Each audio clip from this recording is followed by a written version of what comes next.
तो कैसे हो आप सभी। आई होप आप सभी बहुत बहुत बहुत अच्छे होंगे, क्योंकि हमने 2 क्लासेस तो देख ली है राजस्थानी साहित्य की, और तीसरी क्लास के अंदर हम आ चुके हैं। अगर आपने 2 क्लासें नहीं देखी है तो किसका इंतज़ार है यार, जाके देखो ना, कितनी अच्छी क्लासेस है वो भी। तो आज की जो क्लास है ना, इसके अंदर अपने कुछ स्पेशल पढ़ने वाले हैं। स्पेशल क्या मतलब, बुक्स पढ़ने वाले हैं, उनके राइटर पढ़ने वाले, जो मतलब राजस्थानी के अंदर पूछे जाते हैं, ठीक है, राजस्थानी साहित्य के अंदर, वो भी खासकर अपने रीट मीन्स के अंदर। तो बिना किसी रुकावट के अपने आज का कार्यक्रम शुरू करते हैं। तो आइए शुरू करते हैं। सबसे पहले अपने पढ़ेंगे रासो, ठीक है। तो चलिए शुरू करें। तो देखो, राजस्थानी साहित्य और उसकी विशेषताओं से अपने पढ़ने वाले हैं। ओके, तो सबसे पहले है पृथ्वीराज रासो, जो कि डिंगल में रचित है। ये वीर रस महाकाव्य है, चंद्र बरदाई द्वारा रचित है। और इसको पूरा किसने किया है? पूरा किया है जलहन ने। और दूसरा है खुमान रासो, जिसका दलपति विजय जिनके रचयिता है, और इसको पिंगल भाषा में लिखा गया है। मेवाड़ के शासकों का वर्णन मिलता है, कहाँ से कहाँ तक, बप्पा रावल से रासियाँ तक के, ठीक है। फिर है हमीर रासो, वो जोधराज ने लिखा है। इसका मतलब कोई ज़्यादा खास था नहीं इसके बारे में, तो हमने क्या किया है कि मतलब उसका सिर्फ नाम लिखा है और उसकी जो राइटर है उनका नाम लिख दिया, ठीक है। उसके बाद है बिसल देव रासो, विग्रहराज चतुर्थ, इनको बिसल देव ही कहते हैं, ठीक है। इसकी रचना किसने की है? वो नरपति नाहले ने की है। और बिसल देव और रानी राजमती का इसके अंदर प्रेम मिलता है, मतलब love story of Bisal Dev and Rani Rajmati. ये क्वेश्चन बना हुआ है कि बिसल देव और राजमती के प्रेम कथा का वर्णन किस में मिलता है? तो बिसल देव रासो में मिलता है। फिर है हमीर महाकाव्य। हमीर महाकाव्य नयनचंद्र सूरी के द्वारा रचित है। चौहानों की वंशावली इसमें मिलती है। फिर है पृथ्वीराज विजय, जैनक द्वारा रचित है पृथ्वीराज विजय, ठीक है। ये भी इतना कोई ज़्यादा डिटेल इसमें आती नहीं है, ठीक है। फिर है कुबल्यमाला, ये बहुत ज़्यादा इंपॉर्टेंट है। क्या? बहुत ज़्यादा इंपॉर्टेंट है अपना कुबल्यमाला वाला। इसके रचयिता कौन है? उद्योतन सूरी। इसके अंदर 18 देसी भाषाओं का क्या हुआ है? उपयोग हुआ है, ठीक है। वत्सराज के समय उद्योतन सूरी ने इसको वत्सराज के समय जालोर दुर्ग में लिखा था, ठीक है। तत्कालीन राजस्थान की सांस्कृतिक जीवन का वर्णन किसके अंदर मिलता है? ये क्वेश्चन पूछा गया है कि तत्कालीन राजस्थान के सांस्कृतिक जीवन का वर्णन किस में मिलता है? तो वो कुबल्यवाला में मिलता है, ठीक है। फिर है वैली किशन रुक्मणी री। अब देखो कि ना, अपना जो रीट मीन्स का जो एग्ज़ाम होता है ना, उसके अंदर जो ये राजस्थानी साहित्य है, इसके अंदर जो क्वेश्चन आता है ना, वो राजस्थानी भाषा के अंदर ही आता है। जैसे क्वेश्चन ऐसे आएगा, वैली किशन रुक्मणी रीरा रचनाकार कुण है, मतलब कुण शब्द लगाएंगे साथ में, है ना। अगर जिसको राजस्थानी नहीं आती, बहुत कम आती है ना, तो वो थोड़ा सा इसमें ध्यान रखें, है ना। जैसे कि वैली किशन रुक्मणी रीरा रचनाकार कुण है, तो वो है पृथ्वीराज राठौड़, जो कि बीकानेर के राजकुमार थे, पिथल नाम से प्रसिद्ध थे। दुर्साडा ने इसे 5वां वेद और 19वां कुरान कहा है। ये भी क्वेश्चन बन चुका है कि दुर्साडा ने किसे 5वां वेद और 19वां कुरान कहा है, तो वो कहा है अपने वैली किशन रुक्मणी री को, ठीक है। फिर है पद्मावत। पद्मावत ग्रंथ 1540 में मलिक मोहम्मद जायज़ ने लिखा है, ठीक है। और चलते हैं आगे। फिर दयालदासरी ख्यात। अब दयालदासरी ख्यात किसने लिखी है? तो नाम में ही लिखा हुआ। अभी देखो, अपने रासो वगैरह उधर पढ़ लिया, अब इधर पढ़ेंगे अपने ख्यात। तो दयालदासरी ख्यात किसने लिखी है? दयालदास ने लिखी है, क्योंकि वो नाम से ही अपने को पता चल रहा है। बीकानेर और जोधपुर के शासकों का इसमें वर्णन मिलता है। फिर है बांकीदासरी ख्यात। बांकीदासरी ख्यात किसने लिखी है? बांकीदास ने ही लिखी है। फिर है मुनोत नैंसी। ये बहुत ही पूछा जाने वाला क्वेश्चन है, मुनोत नैंसी। इनके बारे में बहुत ज़्यादा क्वेश्चन आ चुके हैं, मतलब RPSC first grade second grade में ना भर भर के क्वेश्चन पूछे जाते हैं इसके बारे में। मतलब और भी बाकी जो भी जिसमें भी राजस्थानी साहित्य आता है ना, उसके अंदर मुनोत नैंसी तो अटका ही रहता है हर जगह भी, ठीक है। तो चलो शुरू करते हैं मुनोत नैंसी जी के बारे में। तो मुनोत नैंसी जी विख्यात, ठीक है। इसमें जोधपुर शासक जसवंत सिंह फर्स्ट के दीवान थे। कौन? मुनोत नैंसी। इन्हें राजपुताने या फिर मारवाड़ का अबुल फजल कहते हैं। अब अबुल फजल कहते हैं, कहने वाले कौन है? तो वो कहने वाले हैं मुंशी देवी प्रसाद। कौन है? मुंशी देवी प्रसाद। फिर है मारवाड़ा परगनारी विगत। ये भी इन्होंने ही लिखी है। किसने? मुनोत नैंसी ने। इन्हें राजस्थान का गजेटियर भी कहते हैं। मुनोत नैंसी को राजस्थान का गजेटियर भी कहते हैं। फिर है ढोला मारूरा दूहा। ये कवि कलोल ने लिखा है। सीधा ही पता याद रख लेना आप लोग, ठीक है। फिर एकलिंग महात्म्य। ये कान्हा व्यास ने लिखा है एकलिंग महात्म्य। इसका जो पहला भाग है ना, पहला भाग वो राजवर्णन है, और वो किसने लिखा है? तो वो लिखा है कुंभा ने लिखा है। कुंभा ने इसका जो पहला भाग है ना, राजवर्णन, उसको लिखा है। फिर है कान्हड़ देव प्रबंध। कान्हड़ देव प्रबंध किसने लिखा है? पद्मनाभ ने। पद्मनाभ ने लिखा है कानड़देव प्रबंध। इसके अंदर क्या है, कानड़देव वर्सेस अलाउद्दीन खिलजी का युद्ध का वर्णन है। इन दोनों के बीच जो युद्ध हुआ था ना, अलाउद्दीन खिलजी और कानड़देव के बीच में, तो उसका वर्णन कानड़देव प्रबंध के अंदर है। विरमदेव वेड्स फिरोजा अरे मतलब विरमदेव और फिरोजा के प्रेम का वर्णन भी इसके अंदर है। पीछे उन्होंने क्या पढ़ा था, बीसलदेव और राजमती के प्रेम का वर्णन था, यहाँ पे विरमदेव और फिरोजा के प्रेम का वर्णन यहाँ पे अपने को देखने को मिलता है। उसके बाद है बिहारी सतसई, नाम से ही पता चल रहा है बिहारी जी ने लिखी होगी। मिर्जा राजा जयसिंह का दरबारी था ये, और एक दोहे के लिए एक स्वर्ण मुद्रा इसको मिलती थी। किसको, बिहारी को। अपन लोगों ने बिहारी के दोहे सुने होंगे, है ना, 12th क्लास में, 10th क्लास में, 11th में। अगर किसी के पास हिंदी लिटरेचर रही थी ना, तो उसने तो पक्का ही कि बिहारी के दोहे तो सुने ही होंगे। उसके बाद है ब्रजनिधि ग्रंथावली, ये प्रताप सिंह द्वारा रचित है। फिर है प्राचीन लिपिमाला, इसको ऐसे जो 2 बिंदु लगाए ना, इसका मतलब है कि इसको क्या कहते हैं, राजपुताने का इतिहास।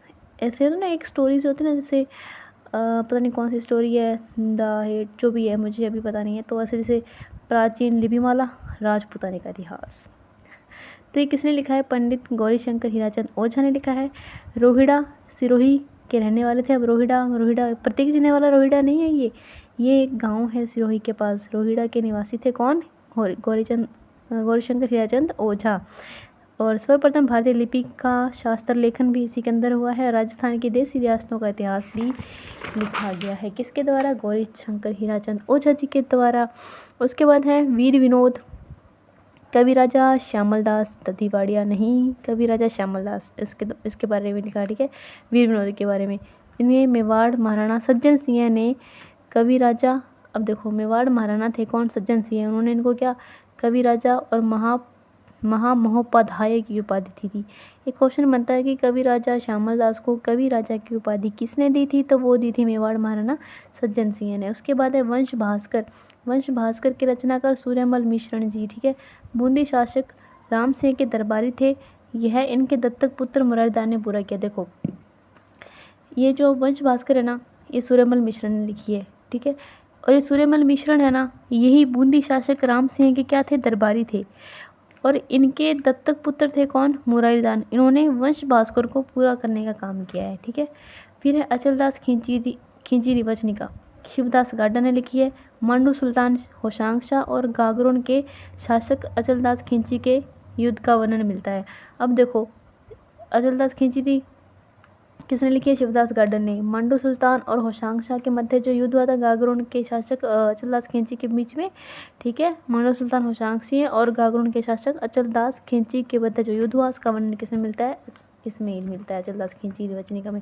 फिर चेतावनी रचुंगटे, इस तो सबको पता ही होगा कौन है, केसरी सिंह बारठ है। इन्होंने 13 सोरठे लिखे थे।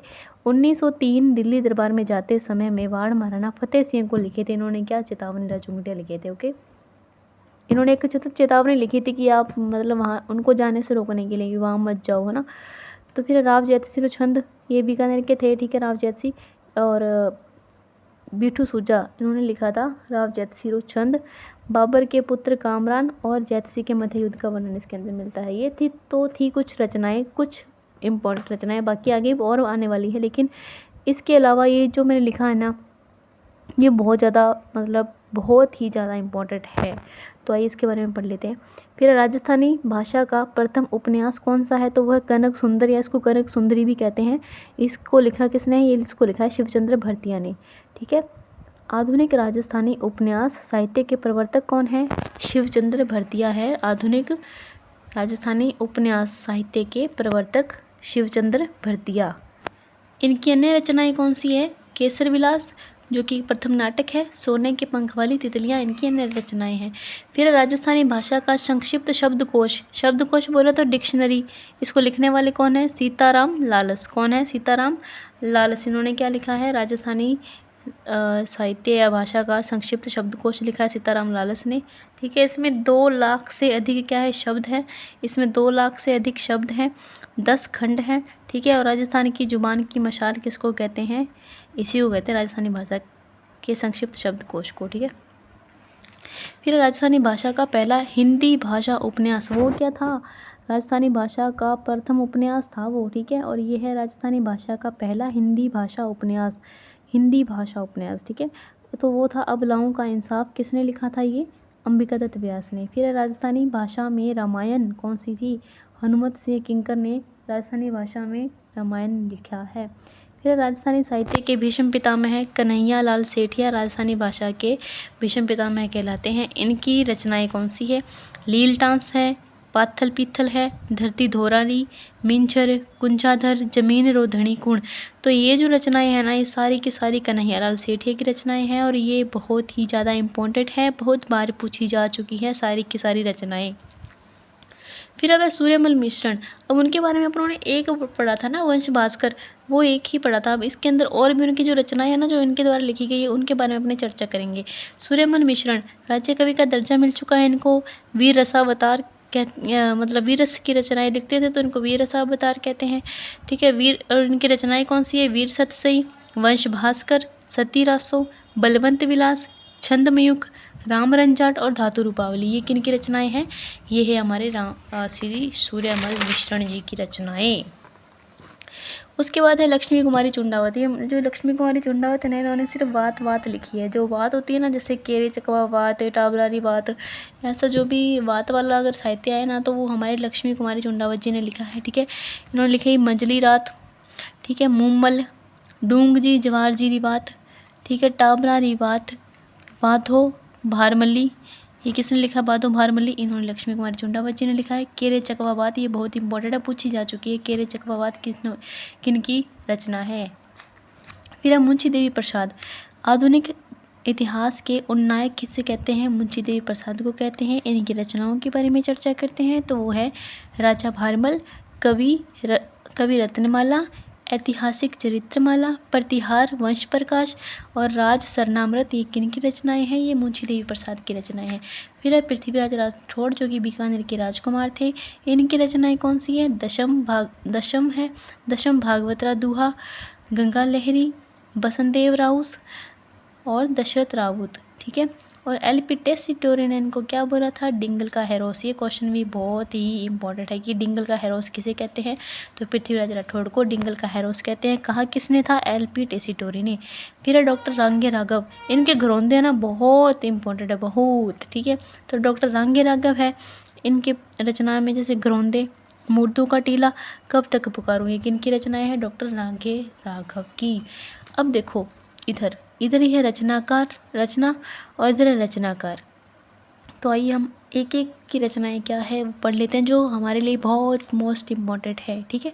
जैसे हमीरायन, पद्मनाभ, या फिर इसकी जगह भांडू व्यास आए तो भी भांडू व्यास कर देना। ठीक है। उसके बाद है हमीर हट, चंद्रशेखर ने लिखी है। सती रासो सूर्यमल मिश्रण ने लिखी है, हमने पढ़ी थी पीछे, है ना। राम रासो माधोदास दधीवाड़िया ने लिखी है। विजयपाल रासो नल सिंह ने लिखी है। रूठी रानी केसरी सिंह बारट ने लिखी है। राजरूपक कवि वीरभान रचना है। सेनानी चवरी मेघराज मुकुल रचना है। हाला झालारी कुंडलियाँ ईसरदासरी रचना है। हूँ गोरी किण पीवरी यादवेंद्र शर्मा की रचना है।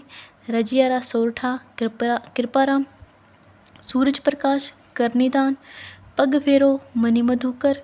राजस्थानी कहावतां किसने लिखी है? मुरलीधर व्यास ने। प्रबंध कोश राजशेखर ने।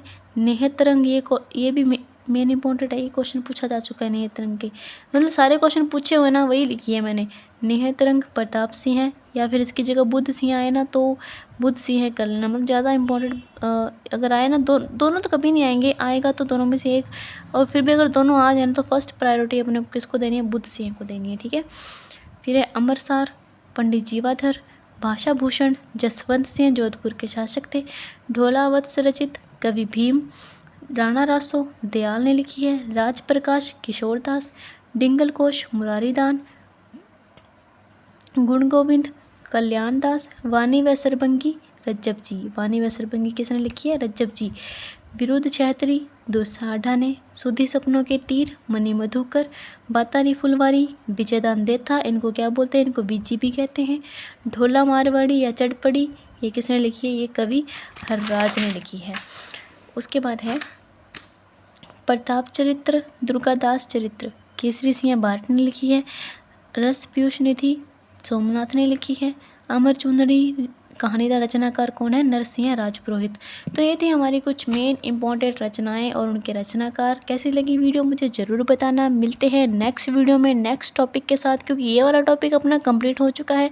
और अगर इसके अंदर कुछ लगता है मुझे भी कुछ ऐड करना है तो मैं ज़रूर ऐड करूँगी, लेकिन हाँ, आप लोग तभी इसके अंदर ज़्यादा चीज़ें ऐड करना जब आपको ये जो मैंने लिखाई है ना, ये आपको अच्छे से याद हो जाए। क्योंकि देखो, फालतू का ज्ञान इकट्ठा करने की कोई ज़रूरत नहीं है। अगर आपको इतना याद है ना तो बहुत ही सफिशिएंट है, और फिर आप इसके अंदर ऐड करो। अगर आपको याद है ना तो ही ऐड करो। ऐसे नहीं कि आपको ये तो याद है नहीं और आप फिर और ज़्यादा चीज़ें इसके अंदर ऐड करो, तो वो आपकी मतलब बेवकूफ़ी होगी। क्योंकि देखो, ज्ञान अपने बहुत सारे इकट्ठा कर लें और याद अपने को मुट्ठी भर भी ना हो तो उसका कोई फ़ायदा नहीं है। बाकी आपको जैसा ठीक लगे आप वही कीजिए, और मिलते हैं नेक्स्ट वीडियो में। तब तक के लिए बाय बाय, और अपनी तैयारी को मजबूत रखो। मिलते हैं नेक्स्ट वीडियो में। टाटा।